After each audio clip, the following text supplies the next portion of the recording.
우리는 대기업과 잘나가는 스타트업의 이야기를 접할 기회는 아주 많습니다. 그리고 그들의 이야기는 하나같이 인사이트풀하고 너무너무 좋은 이야기들을 가득 담고 있지만 왠지 나에게 대입하기에는 조금 부담스러운 면이 있습니다. 제가 오늘 여러분들에게 드릴 이야기는 저 같은 1인 기업에 대한 이야기입니다. 저는 지난 10년간 대기업에서 일했었고 그리고 이후 3년간 자발적 1인 기업으로 살아가고 있는데요. 1인 기업은 일반 기업하고 어떻게 다른지, 어떤 사람들이 1인 기업에 적합한지, 그리고 1인 기업을 준비하기 위해선 어떻게 해야 되는지에 대해서 이야기해 보겠습니다.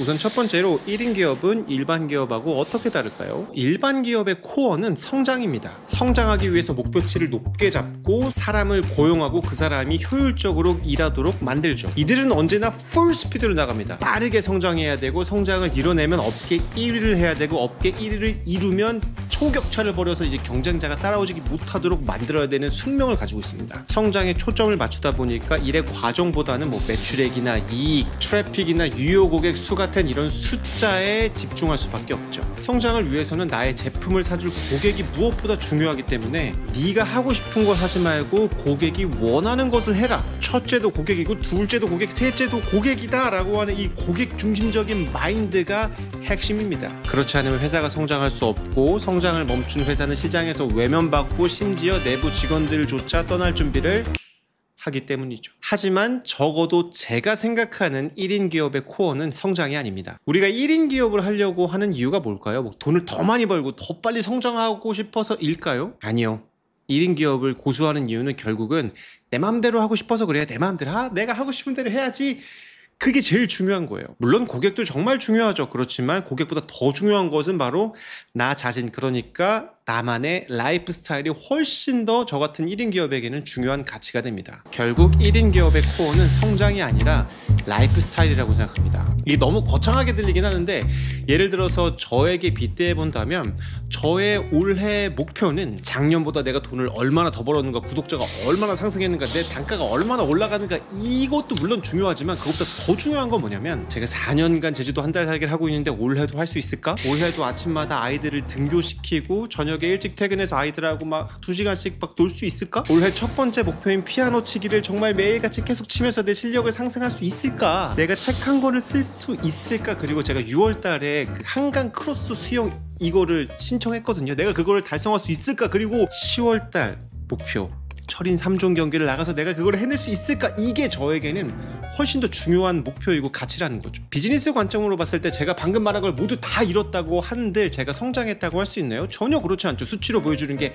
아무것도 없으니까. 다만 비즈니스가 아니라 저 개인적으로는 많은 성장을 하겠죠. 그러니까 저와 같은 1인 기업의 무게중심은 이런 비즈니스적인 성장보다는 개인의 라이프 스타일이다 라고 보는 게 맞을 것 같습니다. 일을 다 하고 남은 시간에 내 라이프 스타일을 찾아야지 라기보다는 내 라이프 스타일 안에서 일을 적재적소에 배치하는 것. 근데 사실 이렇게 하는 게 쉬운 게 아니잖아요. 그래서 제가 돈을 벌잖아요. 그럼 너무 신나. 내가 돈을 벌었으니까 이런 것들도 할 수 있겠구나 라고 하면서 막 너무 좋아요. 하지만 더 큰 돈을 벌기 위해서 더 많은 시간이라고 더 투자하고 새로운 일을 벌리고 더 많은 사람을 고용하고 그렇게는 하지 않습니다. 무게중심이 라이프 스타일에서 성장으로 넘어가는 순간부터는 저는 1인 기업이 아니라고 생각해요. 다만 성장할 큰 기업으로 갈 건데 지금 1인일 뿐인 거죠. 그렇다면 1인 기업은 돈을 어떻게 버냐고요? 그거는 조금 이따가 말씀드릴게요.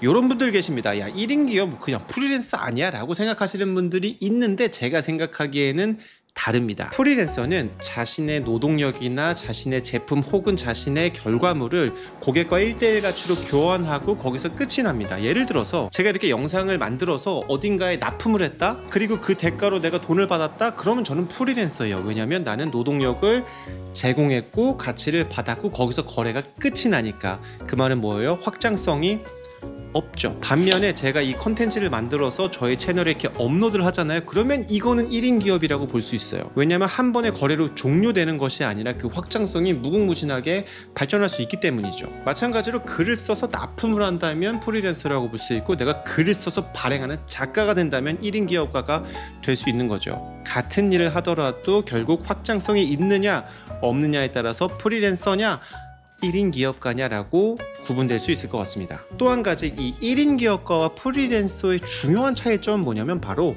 업무의 범위입니다. 예를 들어서 내가 프리랜서 디자이너라고 한다면 내가 디자인을 잘해가지고 고객한테 넘기고 돈을 받았으면 그냥 끝이에요.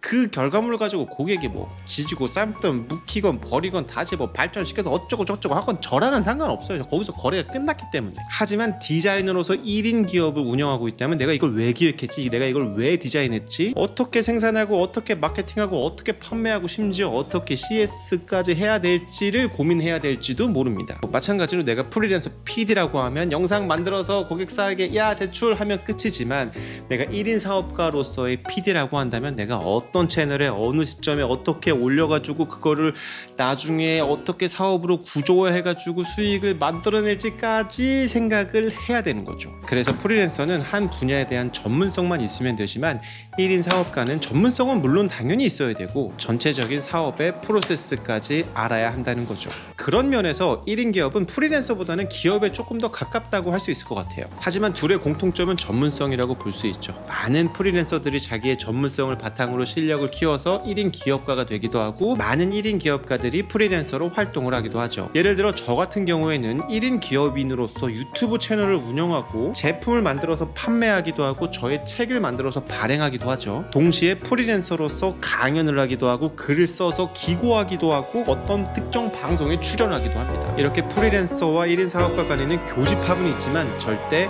같은 개념은 아니다 라고 보시면 될 것 같습니다. 그렇다면 1인 기업에는 성장에 한계가 있는 것이 아닌가요? 라고 생각하실 수 있는데 꼭 그렇지만도 않은 것 같습니다. 예를 들어서 저만 보더라도 저는 2023년보다는 2024년에 조금 더 성장을 했고 2024년보다는 2025년에 조금 더 성장을 할 것 같아요. 물론 저의 라이프 스타일을 그대로 유지하면서 말이죠. 1인 기업은 더 많이 일하고 더 많은 사람을 뽑고 더 많이 투자해서 성장을 하는 것이 아니라 작은 시스템을 만들어서 효율화하고 관리를 최소화로 하고 예를 들어서 시스템과 효율성 면에서 볼게요. 저는 작년에 이어서 올해도 저 연간 플래너를 만들어서 판매를 했습니다. 만드는 과정에서 작년에 함께 했었던 인쇄소, 풀필먼트, 직관 공장, 스티커 디자이너들까지 함께 했어요. 그러니까 시간을 훨씬 더 효율적으로 쓸 수 있었죠. 그리고 작년에 공들여서 만들어 놓은 홈페이지가 있었어요. 하나의 작은 시스템이죠. 그러니까 올해는 홈페이지 만들 필요가 없죠. 상품만 만들어서 업로드하면 됐었던 겁니다. 그리고 작년에는 1000개, 2000개씩 총 4번의 발주를 했었었는데 올해는 한 번에 5000개 발주 빡 이렇게. 왜냐면 작년에 레퍼런스가 있으니까 엄청난 대단한 시스템을 만들어서 구축 빡 이런 게 아니라 내가 조금씩 해왔던 것들이 쌓이면서 작은 시스템을 만들어내고 그 안에서 작은 효율성을 만들어내면서 성장을 하고 있는 거예요. 그리고 또 한 가지가 뭐였냐면 작년에는 제가 오프라인으로도 판매를 했었거든요. 모 서점이랑 같이 이제 콜라보 해가지고 전시도 하고 막 했었었는데 이게 생각보다 손도 많이 가고 신경 쓸 게 많은 거예요. 그래서 올해는 오프라인 제의를 모두 거절했습니다. 왜냐면 관리를 최소화하기 위해서. 그리고 또 하나, 제가 인스타를 만들어서 인스타에 홍보를 할 수도 있었겠지만 단 한 번도 하지 않았습니다. 단 하나의 포스팅도 올리지 않았어요. 제가 가지고 있는 가장 강력한 채널인 유튜브 하나에만 집중을 한 거죠. 그리고 어떤 광고 비용으로 10원도 쓰지 않았죠. 제가 만약에 자발적 1인 기업이 아니라 기업가로서의 야망이 있었다면 조금 더 적극적이었을 겁니다. 그렇게 하지 않은 이유는 비즈니스의 성장보다 저의 라이프 스타일의 무게중심이 더 있었기 때문입니다. 제가 해왔던 이런 방식이 저는 현명한 방식이라고 생각하지 않아요. 그리고 이게 멍청한 방법이라고 생각하지도 않거든요. 다만 지금의 나에게 딱 맞는 방법인 거죠. 그러니까 나의 라이프 스타일 안에 있는 나에게 최적화된 방법이라고 생각하시면 될 것 같습니다. 그리고 일의 가치 측면에서의 성장이란 무엇이냐면 너무 뻔합니다. 제 구독자가 조금씩 늘어나면서부터 나를 찾는 곳이 더 많아지고 나에게 선택지가 더 많아지면서 내가 선택할 수 있는 선택지의 퀄리티도 당연히 높아지는 거죠. 내가 같은 일을 한다고 해서 성장하지 않는 것은 아닙니다. 마치 배우가 단역부터 시작해서 조금씩 중요한 역할을 맡아가다가 결국 주연까지 가고 천만 영화 배우까지 간다고 했었을 때 그 사람은 배우라는 직업을 가지고 계속 해왔었던 것 뿐이지만 나의 일의 가치가 올라가면서 그 사람도 무한히 성장할 수 있는 것처럼 말이죠. 자, 그러면 1인 기업이라고 하셨는데 1인 기업은 모두 다 혼자 해야 됩니까? 라고 물으신다면 저는 바로 말씀드릴 수 있습니다. 아니요. 상황에 맞게 프리랜서를 고용할 수도 있고요. 그리고 다른 브랜드 혹은 다른 1인 기업가와 협업을 하면서 얼마든지 성장할 수 있습니다. 제가 생각하는 1인 기업의 가장 좋은 예시가 바로 노홍철 씨예요. 제가 알기로 지금은 소속사도 없이 활동하시는 걸로 알고 있어요. 근데 방송도 하시고 넷플릭스 같은 것도 나가시죠. 그리고 저는 홍철님의 유튜브를 좋아하거든요. 근데 예상컨대 노홍철 씨가 고용한 관계는 아닐 거예요. 노홍철 씨와 그 프로덕션 간의 협업으로 이루어진 채널이겠죠. 그리고 얼마 전에 밀라노 패션위크에 가서 막 전시회 빡 열어가지고 막 탑3에 뽑히고 막 장난 아니었잖아요. 그것도 노르표 페인트라는 브랜드와 협업해서 그 엄청난 일을 해낸 거죠. 뭐 베이커리 직접 운영하시는 것도 너무 유명하고, 얼마 전에는 아이스크림이랑도 협업하시는 것 같고, 또 모 기업의 크리에이티브 디렉터로서도 활동을 하고 계신다고 하는데, 물론 직원이 당연히 있겠죠. 그리고 어쩌면 직원이 많을지도 모르겠습니다. 하지만 제가 노홍철님을 1인 기업가의 대표적인 인물이라고 생각하는 이유는 뭐냐면,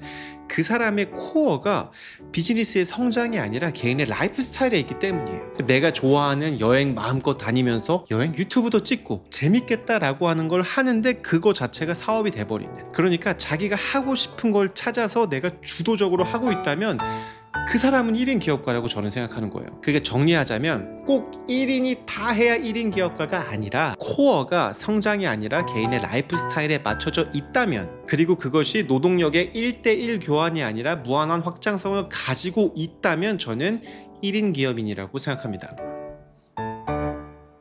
이게 말이 되는지는 잘 모르겠어요. 자, 그렇다면 1인 기업은 어떻게 만들어야 할까요? 처음부터 1인 기업이 될 필요는 없습니다. 그리고 처음부터 1인 기업을 만들기는 굉장히 어려울 거예요. 왜냐하면 처음부터 잘하는 사람은 없으니까. 예를 들어서 가수들도 처음에는 팀으로 많이 나옵니다. 뭐냐면 나 노래 되게 잘해. 근데 춤은 좀 부족해. 춤은 얘가 기똥차지.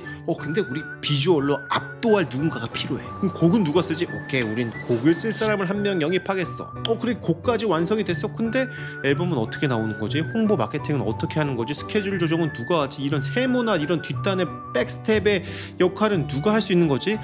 소속사에 들어가야 되겠구나. 이제 약간 이런 식으로 점점 단계적으로 발전하는 경우가 거의 대부분이죠. 그렇게 해서 팀으로 있다가 내가 어느 정도 경험도 쌓이고 이제 실력이 좀 쌓였어. 그러면 내가 이제부터 솔로로 단독 활동을 하겠어 하고 나오는 경우가 많습니다. 우리 같은 일반인도 마찬가지입니다. 처음부터 1인 기업이 되긴 어려우니까 우리는 회사에 취업을 합니다. 그리고 회사의 일원으로서 경력과 실력을 쌓으면서 뭘 준비해요? 내가 진짜 좋아하고 잘하는 건 뭐지를 계속 지속적으로 탐구하는 시간이 반드시 필요합니다. 그럼 또 이런 질문이 생겨요. 잘하는 것과 좋아하는 것은 어떻게 찾나요? 라는 이 일생일대 이제 질문인데, 우선 가장 쉬운 건 지금 내 눈앞에 있는 일 있잖아요. 그걸 열심히 하는 거예요. 그 다음에 일을 주도적으로 해보는 겁니다. 만약에 학생이라면 뭔가 내가 주도적으로 할 수 있는 어떤 프로젝트를 만들어 본다든지, 아니면 해외 봉사활동 이런 걸 기획해서 나가본다든지, 아니면 어떤 모임을 만들어 본다든지, 내가 주도적으로 할 수 있는 걸 얼마든지 찾을 수가 있어요. 대학생 프리미엄으로 인해서. 그리고 만약에 내가 회사원이라고 하면 가장 좁게는 내가 팀에서 해야 될 일을 먼저 잘 하고, 그 다음에 내가 하고 싶은 일을 찾아서 해야 돼요. 근데 하고 싶은 일이 우리 팀엔 없어. 그러면 다른 팀에 이동해서라도 하고 싶은 일을 찾아서 주도적으로 해야 됩니다. 다른 팀에도 없는데? 그러면 이직을 해서라도 자기가 원하는 일을 주도적으로 찾아서 해보는 연습을 반드시 해봐야 됩니다. 이거는 꼭 연차가 높고 팀장이어야지만이 주도적으로 일을 할 수 있는 건 아니거든요. 예를 들면 제가 기억나는 게, 제가 2년차 때까지 일본 프로세싱 팀에서 일하다가 나 진짜 여행팀 아니면 안 될 것 같아서 여행팀에 가야 되겠다. 그러면서 모든 사람들을 다 설득하고 다녀서 결국 여행팀에 갔어요. 아무것도 모르죠. 여행팀 이제 가자마자 뭘 했냐면, 나는 해외 유학 상품을 한번 제가 만들어 보겠습니다. 이러면서 해외 유학 상품을 만들었어요. 물론 우리 회사에서 전혀 주목받지 못했고 아무도 별로 관심이 없었어요. 왜냐면 이제 파이 자체도 작고. 근데 저 이거 꼭 해보고 싶습니다. 찾아서 유학원 찾아다니고 주말에 회사에 대회의실 빌려가지고 사업 설명회도 열고 그렇게 했어요. 잘 안 됐어요. 하지만 내가 그거를 주도적으로 해 나가면서 어떤 어려움들이 있는지를 하나씩 배워 나갔던 거죠. 회사나 팀 입장에서는 아무 일도 아니었지만 저 개인으로는 굉장히 큰 일이었습니다. 왜냐하면 주도적으로 한다는 얘기는 일에 대한 책임감을 느낄 수 있는 계기가 되고, 여러 가지 의사결정을 할 수 있는 기회도 마련이 됩니다. 그래서 일을 주도적으로 한다. 이거는 주도적인 삶을 살기 위한 필수적인 역할이 아닌가라고 생각합니다. 주도성. 만약 내가 주도적이지 않다면 혹은 주도적이고 싶지 않다면 내가 1인 기업가가 되기는 아무래도 어렵겠죠. 그리고 두 번째는 내가 정말 하면서 즐거운 일을 찾는 겁니다. 뭐 엄청 막 저는 즐거운 게 없는데요. 아마 대부분 그럴 겁니다. 설령 있다고 할지라도, 설령 찾았다고 할지라도 이거 내가 계속 할 수 있는 거 맞나? 라는 확신이 들지 않을 거예요. 당연하죠. 왜냐하면 확신은 뭔가를 하기 전에 드는 게 아니라 뭔가를 해나가는 과정에서 드는 게 확신이거든요. 저 같은 경우는 좋아하는 걸 찾기 위해서 막 요리를 시작했어요. 그래서 요리학원을 막 다니면서 시험을 막 몇 번씩 봤어요. 근데 막 계속 떨어져. 그런 그 과정에서 내가 알게 됐지. 아닌가벼. 뭐 수제 맥주도 진지하게 막 뭘 만듭니다. 근데 그 과정에서 한 1년간 하다 보니까 알게 되죠. 이게 아닌가벼. 유튜브를 시작할 때도 그랬습니다. 내가 이걸로 나의 미래 직업을 할 수 있을까? 라는 확신 따위는 있을 수가 없죠. 하지만 유튜브를 하면 내가 편집 기술도 익힐 수 있고 가족 영상 기록 남을 수 있으니까 손해나는 장사는 아니네 라고 하면서 그냥 시작한 것 뿐이고, 그렇게 그냥 1년 2년 지속했을 뿐이고, 그러다 보니까 조금씩 실력이 늘고 재미가 쌓였을 뿐이고, 아주 조금씩 결과가 나왔기 때문에 지금 1인 기업으로 성장할 수 있었던 것 같습니다. 제가 뭐 별로 대단하진 않지만 이렇게까지 할 수 있었을 거라는 확신? 그런 확신은 아무도 갖고 있지 않았어요. 왜냐면 나도 없었으니까. 자, 어쨌든 1인 기업이 되기 위해서는 내가 정말 잘하고 즐겁게 할 수 있는 일을 찾아야 된다라고 생각하는데요. 그리고 마지막으로 중요한 거 한 가지가 있습니다. 내가 뭔가를 시도하는 거, 그러니까 잘하는 것과 좋아하는 것을 찾는 그 과정 있잖아요. 그 과정을 계속해서 공유를 하세요. 마치 제가 유튜브를 6년, 7년 전부터 계속 공유해왔던 것처럼 말이죠. 지금 뭔가를 싸끈하게 완벽하게 빡 해나는 것보다 그 과정을 공유해 나가는 것이 훨씬 더 중요하다고 생각해요. 왜냐하면 오랫동안 쌓이지 않은 스토리는 그 누구도 공감하지 않기 때문입니다. 극단적으로 말해서 제가 이 영상하고 똑같은 영상을 새롭게 채널을 파가지고 짠 올렸다고 쳐볼게요. 사람들이 와서 볼까요? 채널이 지금처럼 이 정도 이제 25만의 유튜버니까 25만의 실력을 갖췄으니까 바로 성장할까요? 전혀 아닐 겁니다. 그 채널 안에서 공유된 가치가 없기 때문입니다. 아이디어는 더 이상 중요하지 않습니다. 자, 유튜브 괜찮은 아이디어 100개만 추려줘 라고 하면 1분 안에 100개가 완성이 됩니다. 그리고 이 100개의 각각의 기획안 만들어줘 하면 기획안이 쭉 옵니다. 이거 기획안 요거 수정해줘? 바로 수정이 됩니다. 누가 봐도 훌륭한 기획안 10개 정도는 1시간이면 뚝딱 만들 수 있어요. 그리고 그 수준은 훨씬 더 빠른 속도로 높아지고 있죠. 이제 전 좀 아이디어가 좋은 사람입니다. 저는 기획을 자료 정리를 잘합니다. 이런 걸로는 이제 경쟁력을 가질 수 없는 시대입니다. 자, 그러면 AI가 아이디어도 대체해줘, 기획도 대체해줘. 그럼 뭐가 남습니까? 바로 실행이 남죠. 누가 뭐라 해도 실행은 인간만의 영역입니다. 실행은 언제나 어렵고요. 그리고 그걸 오래 지속하기는 더 어렵습니다. 그렇기 때문에 내가 하기 즐거운 일을 찾아야 되는 거예요. 내가 실행을 계속하는 게 어려운데 그게 내가 싫어하는 일이야. 그러면 얼마나 어렵겠어요. 그죠? 하지만 이게 어렵기 때문에, 그렇기 때문에 거기에서 큰 기회가 있을 거라고 저는 믿습니다. 그리고 여러분들에게도 그 기회가 왔으면 좋겠습니다. 지금까지 수많은 1인 기업이 나왔고요. 지금도 나오고 있고 앞으로 더 많이 나올 겁니다. 여러분들도 여러분들만의 이야기를 쌓고 공유하면서 세상에 나오기를 바라겠습니다. 그렇게 세상에 나오는 과정에서 누군가는 여러분들의 친구가 되고 싶어 할 거고, 누군가는 여러분들의 팬이 되고 싶어 할 거예요. 그러면 최소한 그 분들에게만큼은 여러분은 대체되지 않는 1인 기업가가 될 겁니다. 지금까지 무빙워터였고요. 여러분, 1인 기업인으로서 밖에서 만납시다. 고맙습니다. 1인 기업인데 1인이 아니다. 이게 말이 되나?